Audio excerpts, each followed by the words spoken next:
We are shopping, but we're not buying groceries. We're talking about total wellness. That includes your grooming. Fellas, let me show you how I keep myself nice and proper. Let's go shopping. So, my first thing is a pretty good trick I learned from a dermatologist.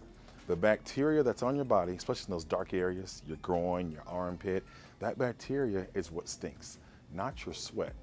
So instead of using conventional body washes routinely, try using Head and Shoulders. It's an antibacterial that's great for your scalp, but even better for those dark areas. Again, it's not the actual sweat that stinks, it's the bacteria that stinks. So grab yourself a good Head and Shoulders shampoo and body wash those dark areas occasionally, armpits and groin.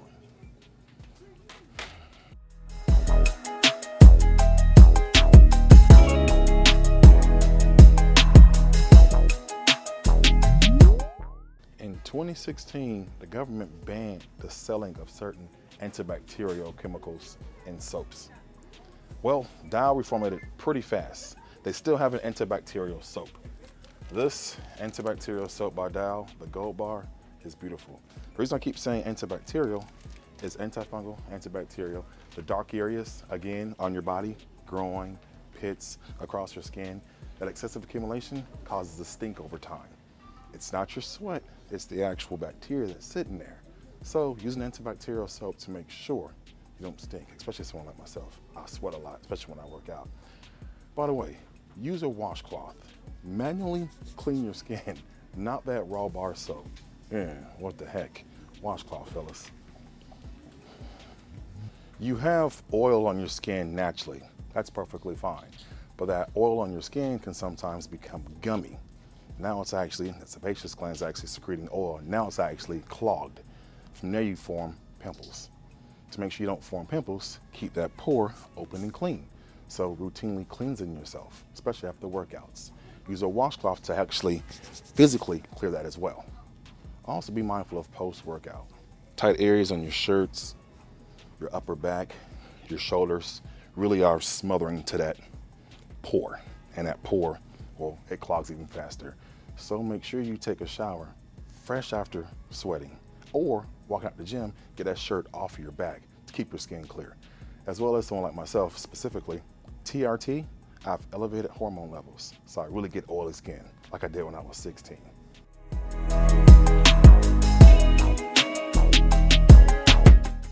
My good friend, Dr. Sheila, really turned me on to something that was a game changer. The idea of eliminating or lowering the endocrine disruptors in my household. Endocrine disruptors can come in many forms. Deodorant is definitely one of them. Some deodorants have aluminums and other parabens, and because you're putting that deodorant in these areas where you're most sensitive to absorption, you can really topically absorb that into your body. Endocrine disruptors, by the way, are things that actually disrupt your endocrine system, your hormones. So I do have the blessing of being able to buy $14 deodorant, but if you couldn't, don't worry about it. Still buy good deodorant. Degree is what I used to use. It still works, it's much cheaper, but whatever you do, use deodorant. You do not want to be that stinky guy in the gym.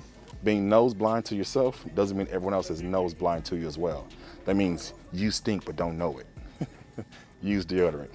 I work out twice in my day. Cardio in the morning time, and later on in my day, I lift weights. It means I'm taking 2 to 3 showers daily. Your skin is going to get dry.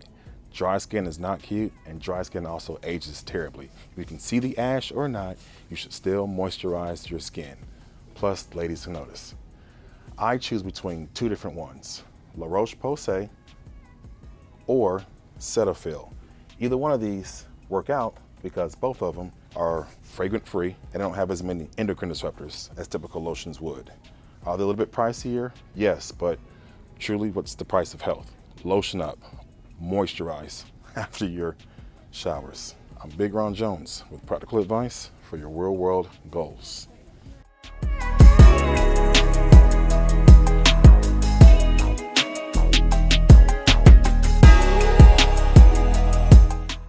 Fellas, a beard tip for you.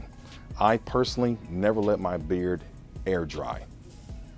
I use a blow dryer on it, but never let it blow dry, according to Ron Jones, longer than 10 to 15 seconds. Leave it kind of damp if you have to, but don't over dry your beard. Also, while you're drying your beard, comb through it. It keeps it nice and loose as far as the coil pattern goes, but also make sure you use a comb that's not punched out of a large machine. This is what I mean. Look at the teeth of your comb. If the teeth of those combs are not rounded, don't get it. You want rounded teeth, because if it's the big one that's been punched out of a large piece of plastic, it's going to make micro tears and rips in your beard hair, ultimately here causing breakage. So get a quality beard comb for when you're blow drying your beard after your showers. And also, do not dry longer than 10 to 15 seconds. And there you have it, the personal grooming tips from Ron Jones. Staying physically in shape, mentally well, and grooming yourself nice. In fact, you might one day end up with a girlfriend or a wife like me.